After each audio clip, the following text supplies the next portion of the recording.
All right, so this is some of the more complicated secant and cosecant graphs, and we're just going to jump right in because we basically already know how to do this because we know how to do the sine and the cosine graphs. And so first of all, this is secant, so it's the reciprocal of the cosine, and so I know that it's going to start at the top.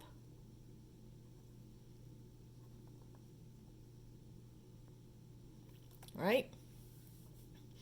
I also see that it's flipped over. So it will actually start not at the top, but at the bottom. I see my amplitude of the cosine function would be 2.5. And then looking at my period, now we're back to the 2 pi. So I'm going to say 0.4x is equal to 2 pi. And then divide both sides by 0.4. And this is 4/10. So I'll do it that way so that we can get a fraction here, which is 2/5. And that's going to be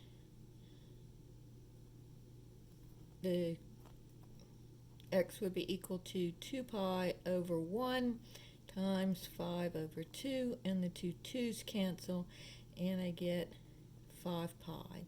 So my period is going to be 5 pi. So let's just go ahead and set up my axes here. So I'm going to start at 2.5 up. So 1, 2, 3. So that would be about here. And then 1, 2, 3 down. So 2.5 would be about here. All right. And then I know that my period will be starting at 0 and going to 5 pi. So if I divide this by 4 to see what my intervals are going to be, it would be 5 pi over 4. So 5 pi over 4, and then I'll just add that. So it would be 10 pi over 4, which those would cancel, and I'd get 5 pi over 2. And then 10 pi over 4 plus 5 pi over 4 is equal to 15 pi over 4.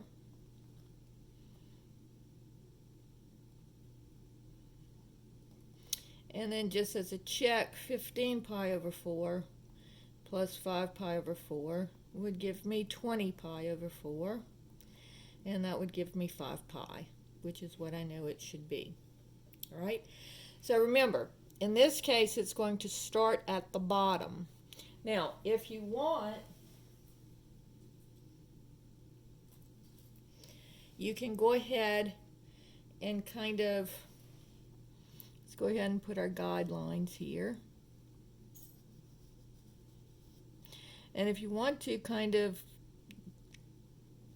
dot in your cosine function, you can. So it would look like this. All right. So wherever the cosine function hits the x-axis or hits the midline, that's where you're going to have your vertical asymptotes, because the cosine would be 0 here, and so the reciprocal of 0 is undefined, and the vertical asymptotes are where it's undefined. All right, and then I know that I'm going to have a point here, a point here, and a point here, because the reciprocal of -1 is -1, and the reciprocal of 1 is 1. And so this is going to be a frowny face, a happy face, and the frowny face. And there you have it. Okay, problem number 2. Let's do one that is a cosecant. So let's do f of x is equal to 3 times the cosecant of 4x. All right, so on this one, I know that my amplitude, well, first of all, I'm looking at my sine function, which starts at the midline.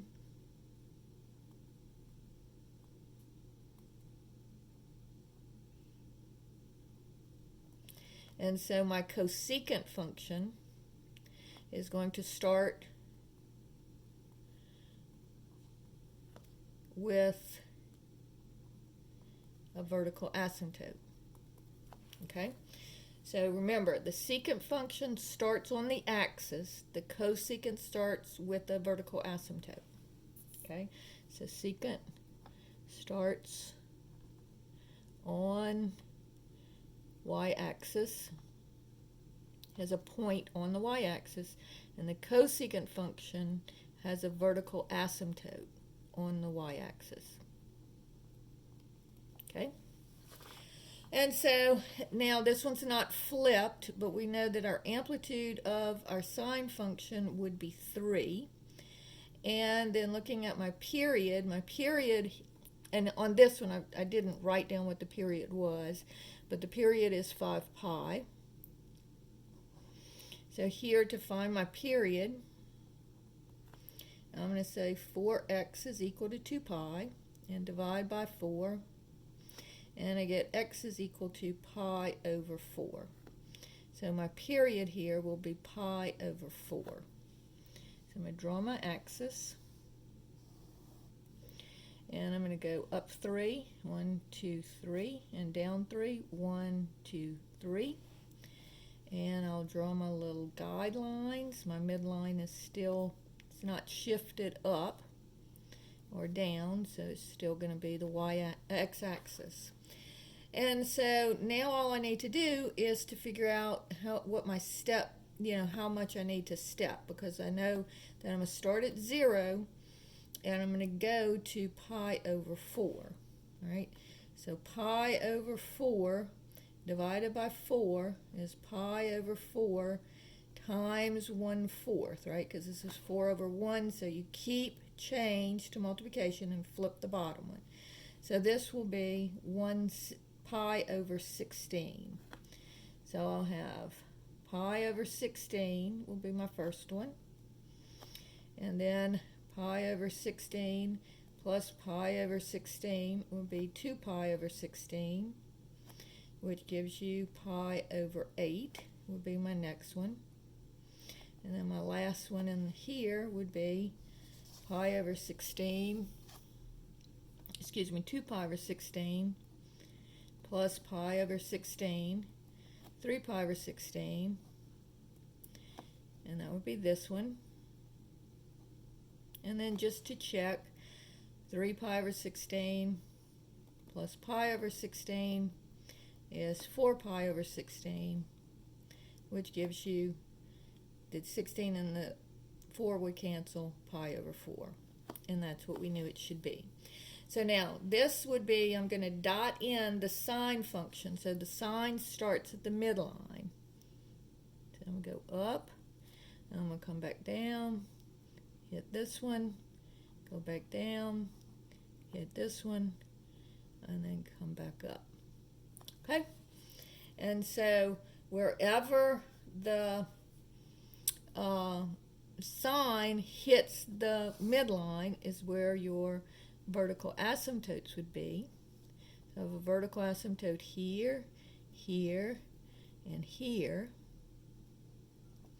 And wherever it hits the top at 1 and the bottom at -1, the reciprocal of 1 is 1.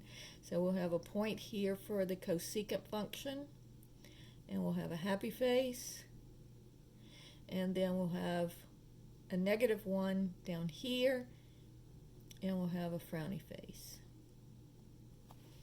And so that is how you do the cosecant function.